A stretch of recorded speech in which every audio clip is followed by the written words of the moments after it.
നമസ്കാരം. പിണറായി സർക്കാരിൻ്റെ അവസാനത്തെ നിയമസഭാ സമ്മേളനമാണ് ഇപ്പോൾ നടന്നുകൊണ്ടിരിക്കുന്നത്. നിയമസഭാ തെരഞ്ഞെടുപ്പിന് തൊട്ടു മുന്നേയുള്ള ഈ നിയമസഭാ സമ്മേളനത്തിൽ ചർച്ച ചെയ്യപ്പെടുന്ന കാര്യങ്ങൾ അത് രാഷ്ട്രീയ കേരളത്തെ വലിയ രീതിയിൽ സ്വാധീനിക്കുമെന്ന കാര്യത്തിൽ സംശയമൊന്നുമില്ല.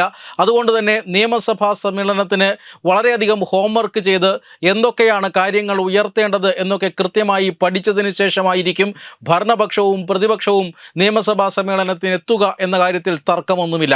പക്ഷേ ഇന്ന് പ്രതിപക്ഷത്തിൻ്റെ ദിവസമാകും എന്നാണ് അവർ വിചാരിച്ചത്. പ്രതിപക്ഷം സഭയിൽ ശബരിമല ഉയർത്തിക്കൊണ്ട് വലിയ പ്രക്ഷോഭങ്ങൾക്കാണ് ശ്രമിച്ചത്.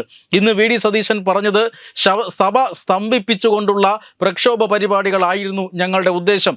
ചർച്ച ചെയ്യാൻ തയ്യാറുണ്ടോ എന്ന് ഭരണപക്ഷം ചോദിച്ചപ്പോൾ ഞങ്ങളിത് എത്ര പ്രാവശ്യം ചർച്ച ചെയ്തേണ്ടതാണ്, ഇനി ചർച്ചയൊന്നുമില്ല, സഭ സ്തംഭിപ്പിച്ചുകൊണ്ടുള്ള പ്രതിഷേധം അതാണ് പ്രതിപക്ഷത്തിൻ്റെ ലക്ഷ്യം. അതുകൊണ്ട് തന്നെ സഭ സമ്മേളിച്ചയുടൻ തന്നെ പ്രതിപക്ഷം പോറ്റിയെ കയറ്റിയെ എന്ന പാരഡി ഗാനം ആലപിക്കുകയായിരുന്നു. സത്യത്തിൽ ഈ പാരഡി ഗാനം കൊണ്ട് നിയമസഭാ സമ്മേളനത്തിൽ സ്കോർ ചെയ്ത് കയറാം എന്നാണ് പ്രതിപക്ഷം വിചാരിച്ചത്. പക്ഷേ സത്യത്തിൽ ഇന്നത് നടന്നില്ല എന്നുള്ളതാണ് ഏറ്റവും പ്രധാനപ്പെട്ട കാര്യം.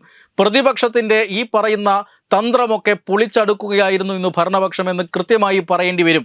കാരണം പ്രതിപക്ഷം പോറ്റിയെ കയറ്റിയെ എന്ന ഒരു ഗാനം ആലപിക്കുന്നു. ആരാണ് പോറ്റിയെ കയറ്റിയത് എന്ന ചോദ്യം ആ ഗാനത്തിലുണ്ടാകുന്നു. അതിന് വളരെ കൃത്യമായ മറുപടി ഭരണപക്ഷത്തിൻ്റെ ഭാഗത്തു നിന്നും MP രാജേഷ് നൽകുന്നത് നമ്മൾ കണ്ടതാണ്. അതായത് ആരാണ് പോറ്റിയെ കയറ്റിയത് എന്ന് അടൂർ പ്രകാശിനോട് ചോദിച്ചാൽ മതി എന്ന് അദ്ദേഹം പറഞ്ഞു വയ്ക്കുന്നു.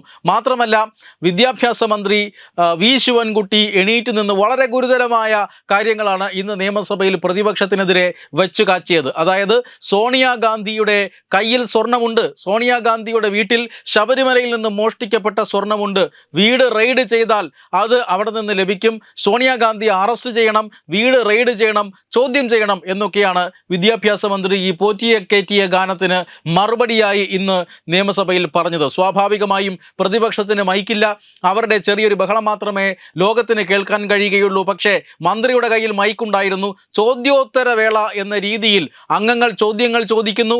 ആ ചോദ്യങ്ങൾക്ക് മറുപടി പറയുന്നതിന് മുമ്പ് ശബരിമലയിൽ പ്രതിപക്ഷം ഉയർത്തിയ ചോദ്യങ്ങൾക്ക് ഉത്തരം പറഞ്ഞതിന് ശേഷമാണ് ഓരോ മന്ത്രിമാരും ഇന്ന് മറുപടി പറഞ്ഞത്. അതായത് ചോദ്യോത്തര വേള എന്ന ഭാവത്തിൽ പ്രതിപക്ഷത്തിന് മറുപടി കൊടുക്കുന്ന ഒരു സമീപനമാണ് ഇന്ന് ഭരണപക്ഷം നിയമസഭയിലെടുത്തത്. ഏറെക്കുറെ വിജയിച്ചു എന്ന് തന്നെ പറയണം. എന്ന് പറഞ്ഞാൽ ഇന്ന് കേരളത്തിൻ്റെ മുന്നിൽ ഭരണപക്ഷവും പ്രതിപക്ഷവും, അതായത് ശബരിമല സ്വർണ്ണക്കൊള്ള, ശബരിമല ഈ കസ്റ്റോഡിയൻ എന്ന് പറയുന്നത് ദേവസ്വം ബോർഡാണ്.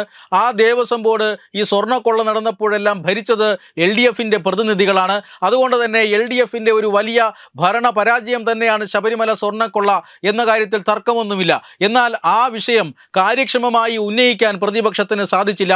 കാരണം വാർത്തകൾ മറ്റു രീതിയിലേക്ക് പോയി.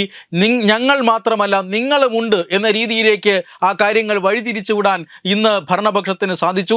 സോണിയാഗാന്ധിയുടെ കയ്യിൽ ചരട് കെട്ടിയത് എന്തിനാണ്, സോണിയാഗാന്ധി ഉപഹാരം സ്വീകരിച്ചത് എന്തിനാണ് എന്നൊക്കെയുള്ള ചോദ്യങ്ങൾ സഭയിൽ നിന്ന് ഉയർന്നു. ഇന്നും ആരോഗ്യമന്ത്രി വീണ ജോർജ് ചോദ്യോത്തര വേളയിൽ ആ ചോദ്യത്തിന്, ഉന്നയിക്കപ്പെട്ട ചോദ്യത്തിന് മറുപടി പറയുന്നതിന് മുമ്പ് മറ്റൊരു ചോദ്യം ചോദിച്ചുകൊണ്ടാണ് ആ മറുപടി പറഞ്ഞത്. അതായത് സോണിയാഗാന്ധിയുടെ വീട്ടിൻ്റെ വാതിലുകൾ ഏതെങ്കിലും ഒരു സാധാരണക്കാരനായ കോൺഗ്രസ്സുകാരൻ്റെ മുന്നിൽ തുറക്കപ്പെടുമോ? പക്ഷേ എന്നിട്ട് എങ്ങനെയാണ് ഈ ഉണ്ണികൃഷ്ണൻ പോറ്റിയുടെ മുന്നിൽ സോണിയാഗാന്ധിയുടെ അതീവ സുരക്ഷയുള്ള വീടിൻ്റെ വാതിലുകൾ തുറക്കപ്പെട്ടത് എന്ന ചോദ്യം അത് കൃത്യമായി തന്നെ ഇന്ന് ആരോഗ്യമന്ത്രിയും ചോദിച്ചു.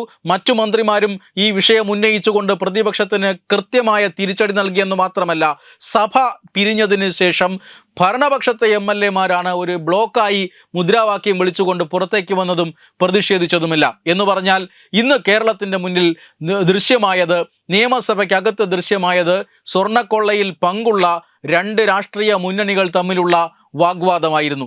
നിങ്ങളാണ് എടുത്തത് എന്ന് മറുഭാഗം പറയുന്നു, ഞങ്ങളല്ല നിങ്ങളുമുണ്ട് എന്ന് മറുവിഭാഗവും പറയുന്നു. ഈ രീതിയിലുള്ള ഒരു പ്രദർശനമാണ് ഇന്ന് നിയമസഭയിൽ കണ്ടത്. പ്രതിപക്ഷത്തിൻ്റെ ശ്രമം അമ്പേ പരാജയപ്പെട്ടു എന്ന് മാത്രമല്ല, സോണിയാഗാന്ധിയുടെ പേരടക്കം, സോണിയാഗാന്ധിയുടെ അറസ്റ്റ് ചെയ്യണം എന്നാണ് ഇന്ന് കേരളത്തിലെ ഒരു മന്ത്രി പറഞ്ഞത്. സോണിയാഗാന്ധിയുടെ വീട്ടിൽ ആ മോഷ്ടിക്കപ്പെട്ട സ്വർണം ഇരിപ്പുണ്ട് എന്ന് അദ്ദേഹം നിയമസഭയിൽ ആരോപിച്ചിരിക്കുകയാണ്. അത്രമാത്രം ആരോപണം ഏറ്റുവാങ്ങി വടികൊടുത്ത് അടിവാങ്ങുന്ന സമീപനമാണ് ഇന്ന് കേരളത്തിൻ്റെ പ്രതിപക്ഷത്തിൻ്റെ ഭാഗത്തു നിന്നുണ്ടായത്. മാത്രമല്ല ചില അംഗങ്ങൾ കോൺഗ്രസിനെ പല രീതിയിലും പ്രതിരോധത്തിലാക്കുന്നത് നമ്മൾ കണ്ടു. വയനാട് നിർമ്മിക്കാമെന്നേറ്റ വീടുകളെക്കുറിച്ച് നമ്മുടെ LDF കൺവീനർ ഇന്ന് നിയമസഭയിൽ പറയുന്നത് നമ്മൾ കേട്ടതാണ്. 1000 വീടുകളാണ് നിർമ്മിച്ചു കൊടുക്കാം എന്ന് കോൺഗ്രസ് പറഞ്ഞത് അതിപ്പോൾ സാങ്കല്പിക വീടുകളായി മാറിയിരിക്കുന്നു. 2018 പ്രളയത്തിൽ ഉൾപ്പെടെ കോൺഗ്രസ് വാഗ്ദാനം ചെയ്ത വീടുകൾ എവിടെ?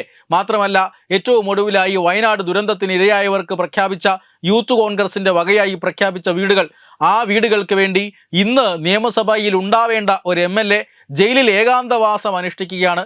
ആ MLAയുടെ പേരിലാണ്, അല്ലെങ്കിൽ ആ MLAയുടെ നേതൃത്വത്തിലാണ് കോൺഗ്രസ് പണം പിരിച്ചത്. ആ പണം എവിടെ പോയി എന്നുവരെ ഇന്ന് ചോദ്യങ്ങൾ പ്രതിപക്ഷത്തിന് നേരെയുണ്ടായി. സത്യത്തിൽ ഭരണപക്ഷത്തെ പ്രതിസ്ഥാനത്ത് നിർത്താനുള്ള ഇന്നത്തെ പ്രതിപക്ഷത്തിൻ്റെ അടവ് നിയമസഭയിൽ ചീറ്റിപ്പോയി എന്ന് മാത്രമല്ല, ഭരണപക്ഷവും പ്രതിപക്ഷവും ശബരിമലയിൽ സ്വർണ്ണക്കൊള്ളയിൽ പങ്കുള്ളവരാണ് എന്നുകൂടി കേരളത്തിന് മനസ്സിലാകുന്ന തരത്തിലുള്ള ഒരു ചിത്രമാണ് ഇന്നത്തെ നിയമസഭാ സമ്മേളനത്തിൽ നിന്നും കേരളത്തിന് ലഭിച്ചത്. വെബ് ഡെസ്ക് തത്തുമൈ ന്യൂസ്.